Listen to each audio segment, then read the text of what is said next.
যখন রমজানের প্রথম রাত আসে, ইউনাদি মুনাদিন আকাশ থেকে চিৎকার করে বলে, ইয়া বাগিয়াল খায়রে আকবিল, হে কল্যাণকামী তোমরা আগিয়ে আসো। ইয়া বাগিয়া শাররে আকসির, হে পাপকারী তুমি একটু পাপ থেকে বিরত থাকো। ওয়ালিল্লাহি উতকা মিনান নার, প্রত্যেক রাতে জাহান্নাম থেকে মুক্তি ঘোষণা হচ্ছে, প্রত্যেক রাতে জাহান্নাম থেকে মুক্তি ঘোষণা হচ্ছে, প্রত্যেক রাতে জাহান্নাম থেকে মুক্তি ঘোষণা হচ্ছে। ওয়া যালিকা কুল্লা লাইলাতিন, এটা প্রতি রাত চলতে থাকে।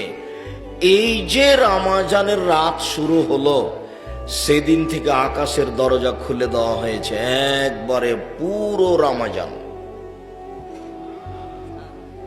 আমি আর আপনি বুঝতে পারিনি রমজান কি জিনিস, যার কারণে আমাদের কাছে আসে আর চলে যায়, আসে আর চলে যায়।